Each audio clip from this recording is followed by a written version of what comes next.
But will the market be able to keep up this momentum, and how long will the rally last? Joining us to break it all down is Hugh Johnson, chief economist at Hugh Johnson Economics, and Kevin Caron. He's a senior portfolio manager at Washington Crossing Advisors, and our very own Michael Santoli. Hugh Johnson, let me begin with you because you strike a fairly optimistic tone, but you think that the market is relatively close to fully valued, and if you're looking for an entry point, it might not be here. Am I summarizing your view correctly? You're hitting it right on the, you're nailing it right. Perfect. Yeah, this is great. You know, the Fed has done a great thing. I think they set the stage for an extremely good 2025, whether we're taking a look at the economy. Earnings, S&P 500 earnings have a shot now at being up 15%. The Fed will be cutting rates. Long-term interest rates are likely to come down some, and mortgage rates also. Be patient. That, I think, is in the cards, and stock prices should do well. That's the good news. The bad news, or not so bad news, or not so good news anyway, is just as you say, Tyler, is that the market's had a big move to the upside, and as I do the numbers, as I crunch the numbers, we're overvalued. Or, interestingly enough, the S&P is almost exactly where I had forecast with some statistics where it would be at the end of 2025. So the stock market has gotten ahead of itself.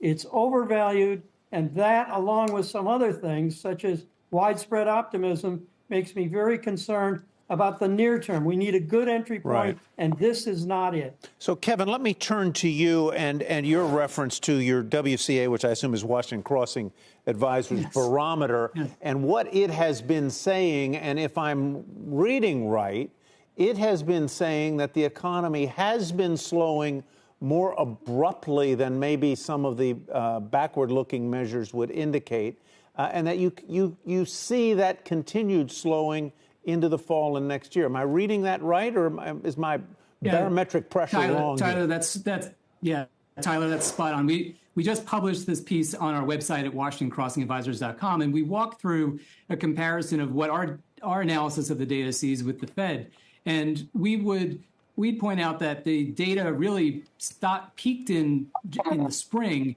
and has been decelerating since then. And that was a main reason why the Fed needed to move. But the other reason why the Fed needed to move was because in traditional academic policy thinking, if the unemployment rate's moving down and if the inflation rate's moving down and the unemployment rate's moving up, the Fed is not standing pat. They're actually getting tighter relative to conditions.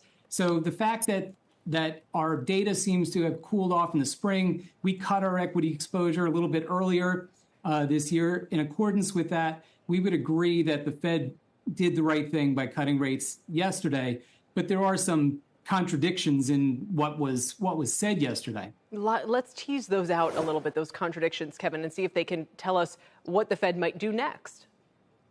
Yeah, so for example, in the press conference, Jerome Powell talked about that the committee was in no rush to cut. Well, it raised an obvious question. Well, if you're in no rush to cut, then why go with 50? If you look at the vote, this is the first vote that involved a dissent since 2005. So that raises some questions for us. If you look at what they're doing with the balance sheet, they're still running off the balance sheet to some extent while they're cutting rates. And then lastly, when you look at our own barometer, our own forecast of where things are headed, what's happening is the degree of uncertainty around the forecast path is actually getting wider. So there are a number of points here that suggest that maybe we are at a turning point, and you're getting some confusion, if you will, in the story because the data isn't just clearly moving in one direction anymore. Right.